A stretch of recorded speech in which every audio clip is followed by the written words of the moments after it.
कश्मीर तो देश का मुकुट है, भारत का ताज है।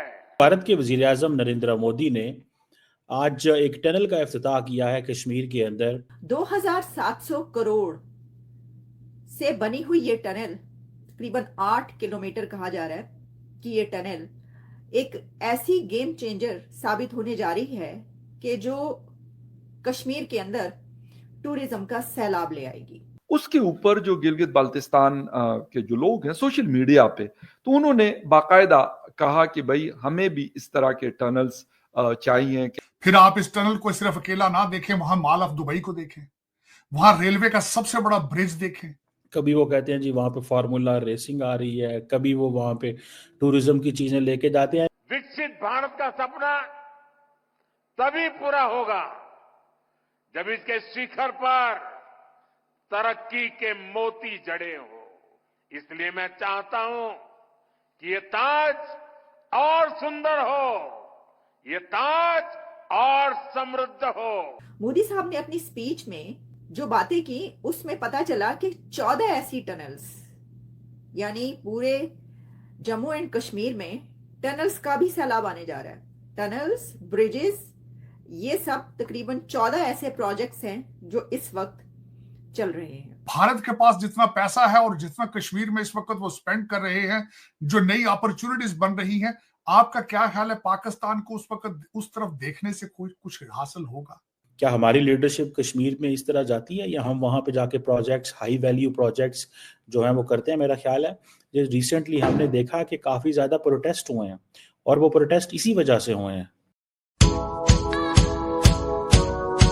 भारतीय वजीर आजम नरेंद्र मोदी साहब ने कश्मीर को क्राउन कहा है, क्राउन ऑफ कंट्री, इंडिया के सर का ताज कश्मीर को कहा है, और सोनमर्ग टनल को उन्होंने गेम चेंजर कहा है। तो आइए जरा इन दोनों पॉइंट्स पर बात किए लेते हैं कि जे.एंड.के, जम्मू एंड कश्मीर की ये टनल क्या ये वाकई गेम चेंजर साबित होने जा रही है, और कश्मीर एक ऐसी पैराडाइज जहां पर अब टूरिज्म का एक सैलाब आने जा रहा है। 2700 करोड़ से बनी हुई ये टनल तकरीबन 8 किलोमीटर कहा जा रहा है कि ये टनल एक ऐसी गेम चेंजर साबित होने जा रही है कि जो कश्मीर के अंदर टूरिज्म का सैलाब ले आएगी।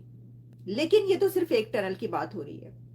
मोदी साहब ने अपनी स्पीच में जो बातें की उसमें पता चला कि 14 ऐसी टनल्स, यानी पूरे जम्मू एंड कश्मीर में टनल्स का भी सैलाब आने जा रहा है।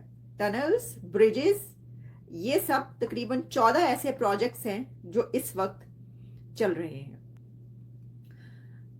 उमर अब्दुल्ला ने जिन अल्फाज में मोदी साहब को वेलकम किया वो बहुत ही इंटरेस्टिंग है। इस खुशी के मौके पे वजीर आजम साहब, मैं दिल की गहराइयों से आपका शुक्रिया करना चाहता हूं कि आप इस ठंड में हमारे दरमियान आए, आपने इस टनल का इफ्तिताह किया। आज वजीर आजम साहब, आपने देखा होगा मौसम ने भी आपका साथ दिया। आसमान में एक बादल का तिनका नहीं, ठंड जरूर है लेकिन धूप की कमी नहीं। बेशक बाहर ठंड क्यों ना हो, लेकिन हमारे दिलों में गर्मी की कोई कमी नहीं। हम उम्मीद करते हैं कि इसी तरह, क्योंकि जम्मू कश्मीर के साथ आपका बहुत पुराना वास्ता रहा है। तो जी उन्होंने कहा कि देखें बादल का एक तिनका तक नहीं। अच्छा, मोदी साहब ने क्या कहा? साल 2024 में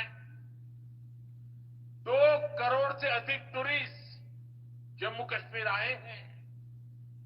यहां सोनमर्ग में भी 10 साल में 6 गुना ज्यादा टूरिस्ट बढ़े हैं।